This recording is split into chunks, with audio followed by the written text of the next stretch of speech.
嚟到第59屆工展會，雖然正值聖誕年假，好多人出咗遊，但係工展會現場都幾多人啦，係咪？呢區係樂齡活力區，賣日常家電用品嗰類型嘅嘢啦，價錢又冇話特別實惠啫喎。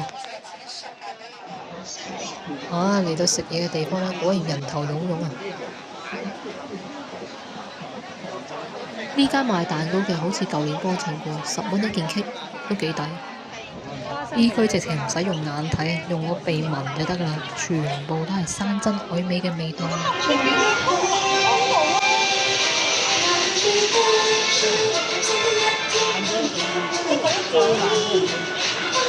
我諗我直接播呢條音頻出嚟唔會中音樂版權啦啩，我走晒音喎。我嚟到大會詢問處呢度呢，掃掃 QR code 答一答問題呢，就會有一包醬爆陳皮糖送返。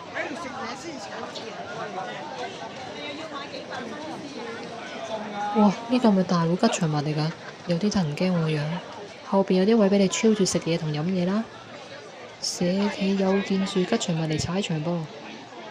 咁有個攤位呢，就叫拍拍相啦。咁喺10秒之內呢，要挑戰呢，就拍呢啲白燈啦。6個以上呢，就會有獎啦。11個就會有王者獎。到我玩嘅時候，我唔係覺得自己拍唔到咯，係佢啲燈根本都冇點着過。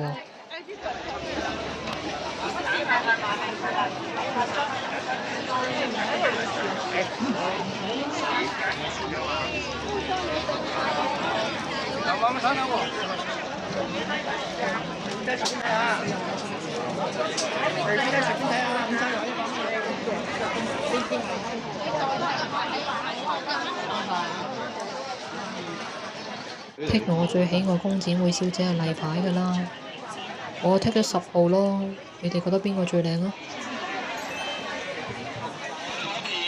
加埋200蚊，你本身1罐就100蚊，買2罐就200蚊嘅鮑魚，你200蚊攞走呢邊㗎咋，但係今日200蚊係攞走佢一抽嘢啊，裡面有4罐。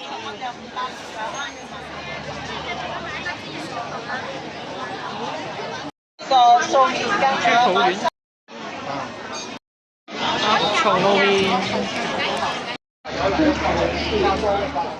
去完工展會咁近啊，順便嚟埋冬日美食節啦。反正我有免費飛。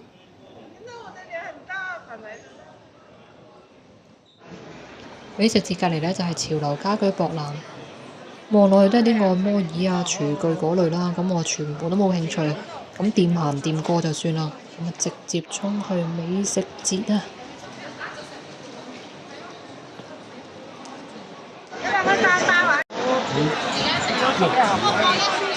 真係好多嘢可以試食啊！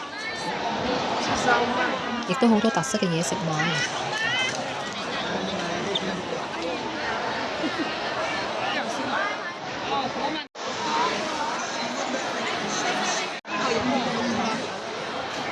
賣晒冇㗎啦，賣晒冇㗎啦。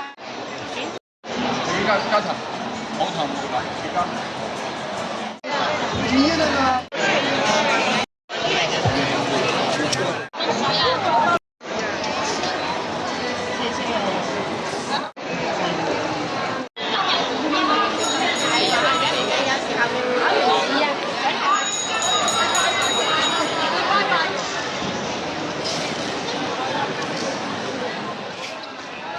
越近出口嗰邊呢，就越少人啦。咁今日嘅行程呢，都接近尾聲咯，亦係我2025年呢最後一個嘅行程。遲啲呢，就有排都冇得去出遊啦，所以今日對我嚟講呢，都係別具意義嘅。唔知明年嘅風景會唔會依舊一樣咁美麗呢？